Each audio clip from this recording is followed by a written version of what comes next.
Our next speaker is Mr. Kenneth Morris, and I will start introducing him while they're getting this set up. Mr. Morris descends from two of the most important names in American history. He is the great-great-great-grandson of Frederick Douglass and the great-great-grandson of Booker T. Washington. The stuff that must flow in his veins has to be absolutely phenomenal. Ken's career and life path are driven by a mission to end human trafficking and all forms of servitude. He is the president of the Frederick Douglass Family Initiative, a public charity that endeavors to create a modern abolitionist movement in schools all over the country through the vehicle of service learning. Some of the work done by Ken and his organization since 2008 includes reaching approximately 60,000 middle and high school students through the Frederick Douglass Dialogue Tours. He's done appearances on TV, radio, written newspaper articles, and has been a voice and a power to end all forms of slavery. It is my honor to introduce to all of us the great-great-great-grandson of Frederick Douglass and the great-great-grandson of Booker T. Washington. Kenneth, we're glad to have you with us.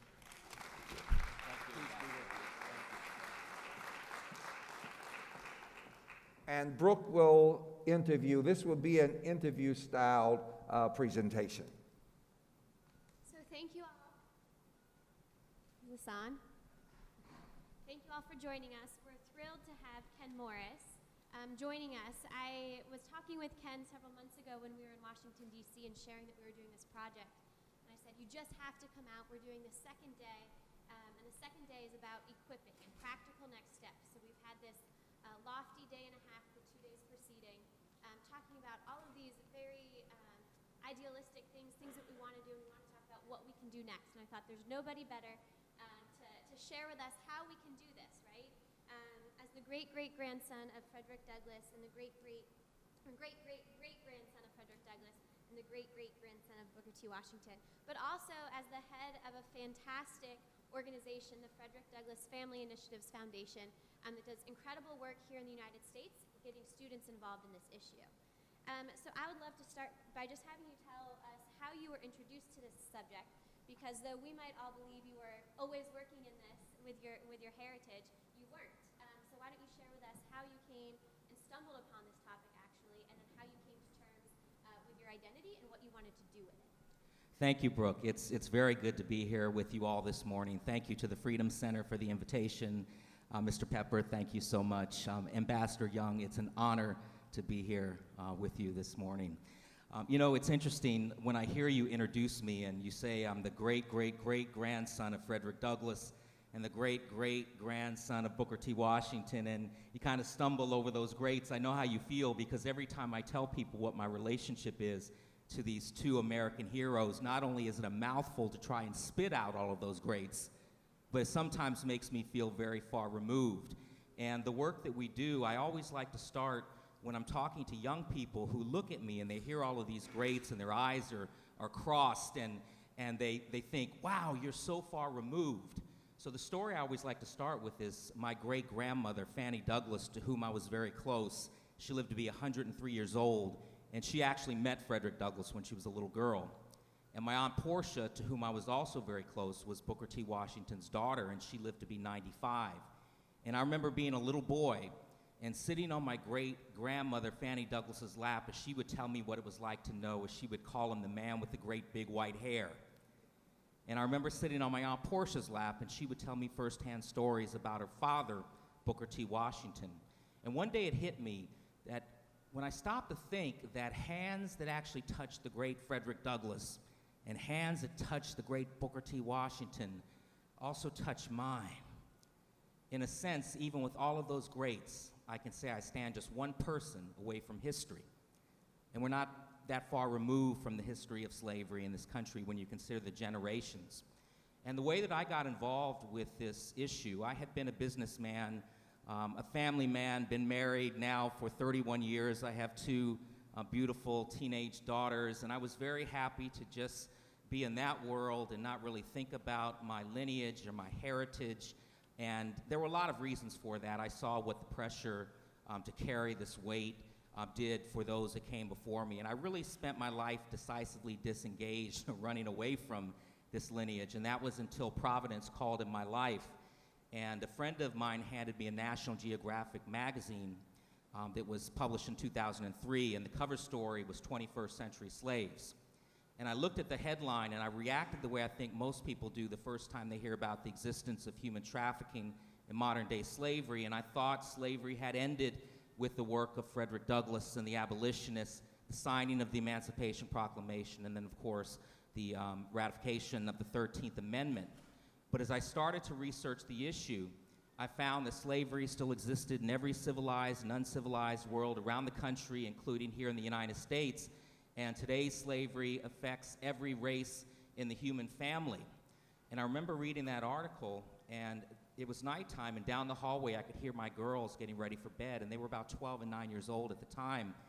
And I was reading this story about this 12-year-old girl who was the same age as my older daughter, who was forced to be a sex slave in the brothels of Southeast Asia and service 25, 30 men a day.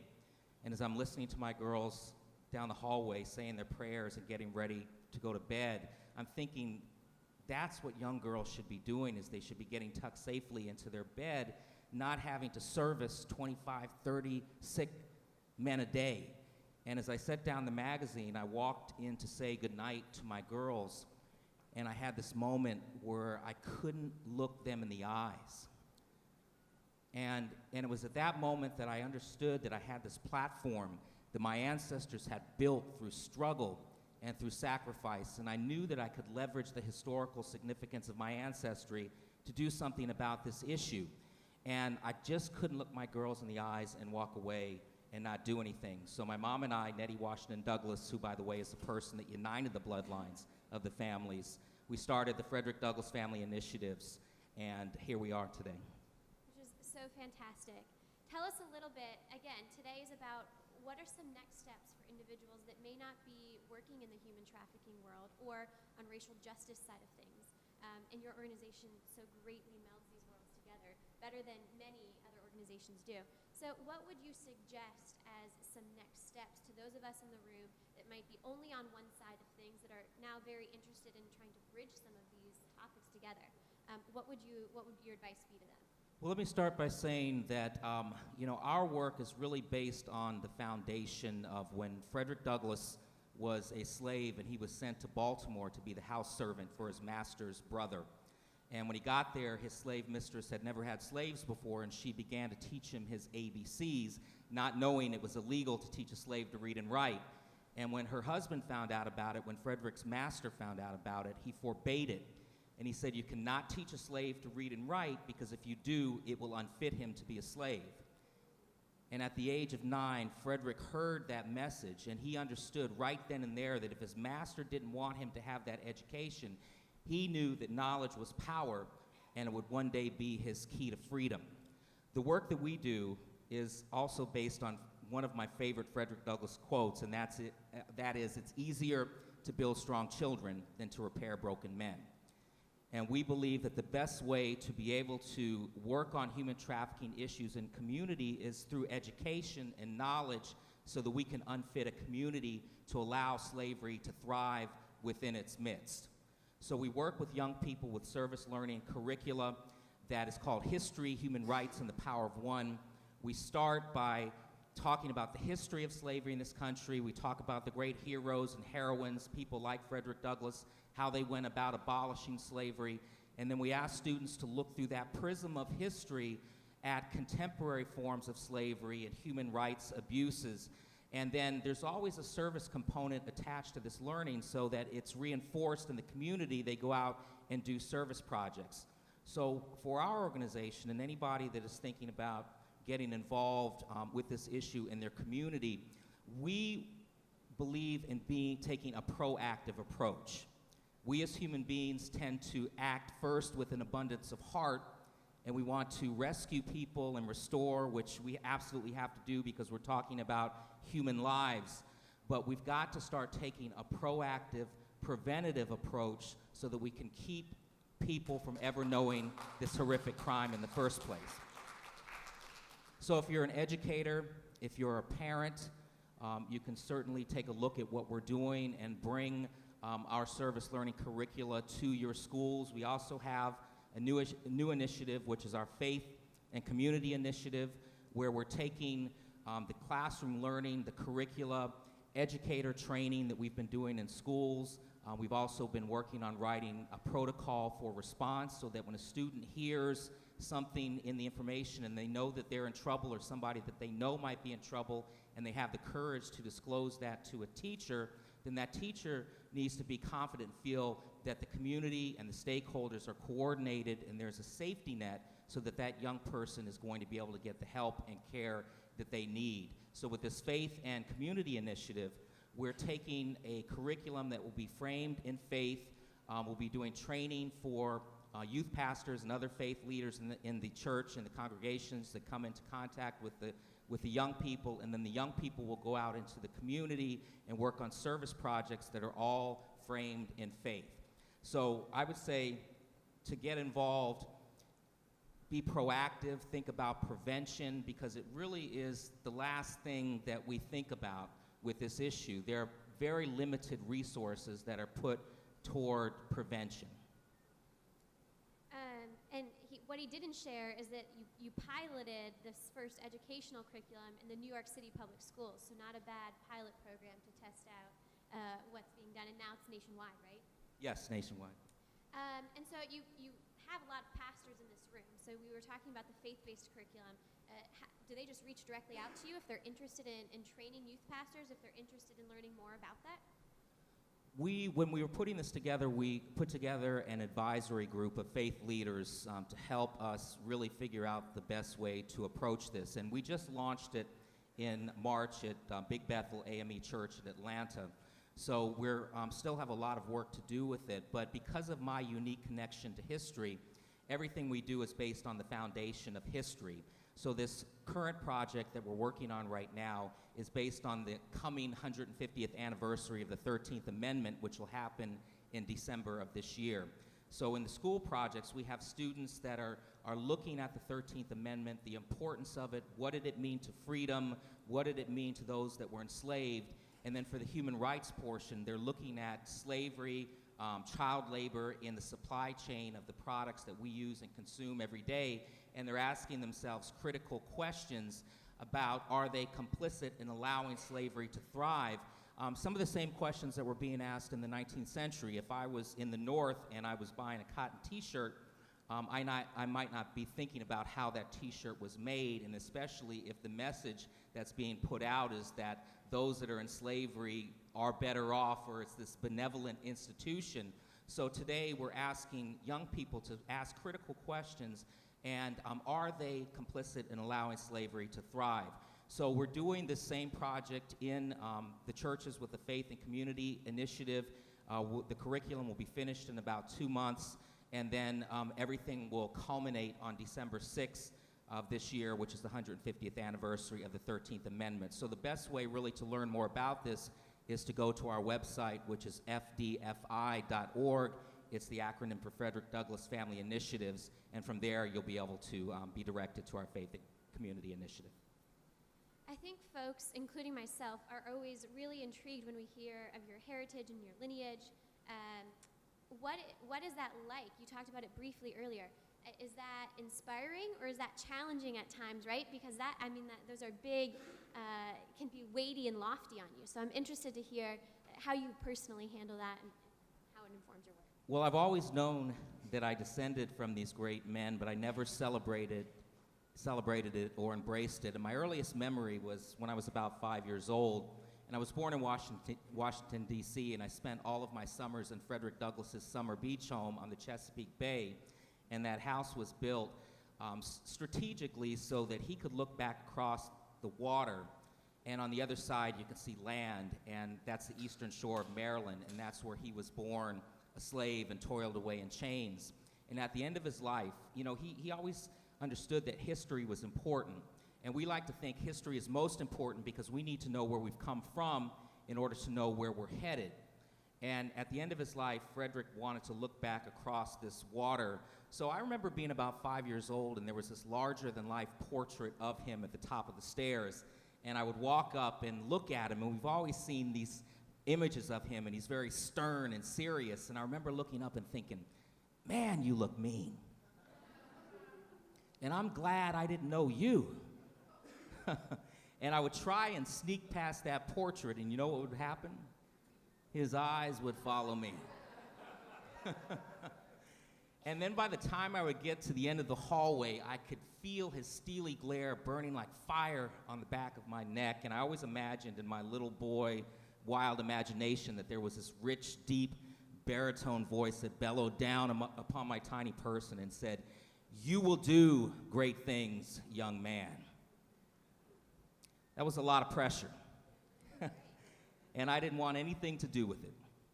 And I spent, as I said earlier, most of my life running away from it, and it wasn't until I came into contact with that National Geographic magazine that I really connected with this heritage. And I think, you know, because I found this mission on my own, it's more meaningful than had it been forced on me. And I know that God had a plan for me, and every step along the way, I was being prepared for that one moment. And I always like to ask this. We're talking to a lot of organization heads, leaders of churches and ministries, but when we take off those hats and you just look at us as normal, everyday individuals, singular people, what are the top 3 things that somebody in this room can go and do that can take an impact outside of getting involved in curriculum and, again, bringing their churches in it? But what are 3 actions that people can take in this room that you always recommend to people and that we can recommend to others as far as next steps? Well, when we talk to students, and of course that's our main focus is working with young people, but we always want them to understand that they have within the palm of their hands the most powerful communication tool known to man. And through a stroke of a key, they can reach more people with a message that they want to share than Frederick Douglass could have reached his whole publishing career of publishing the North Star newspaper, which was a leading abolitionist voice. So we want them to understand the use of the power of technology. We also want them to think about their own passion, their own intellect, where they can fit in with this. How can you communicate the inhumanity of slavery to your community in the same way that the abolitionists use the communication tools at their disposal to communicate the inhumanity of slavery to the country and to the world? So if you are a writer, we encourage young people to start a blog, to write an op-ed in their local paper. If they're into art, if they're into the arts, they can do photography exhibits or plays or musicals. They can create documentaries and upload those to YouTube. So I would really say think about the technology that we have available, think about your passion and where that fits into it, and then also your intellect. We have math students that are really passionate about trying to help us solve the statistical dilemma that we face. We knew in the 19th century that there were 4 million slaves because they were property. They were on their owners' ledgers. But today, we really don't know how many slaves there are in the world because it's an underground illegal activity. So we encourage young people that have these very bright mathematical minds to think about how they can solve this statistical dilemma, so that as they're continuing their education career, they go into college, and then they eventually start nonprofits and businesses and start churches, then they can figure this out. So technology, passion, and intellect. Well, thank you so much for joining us today. We are so thrilled that you could be here.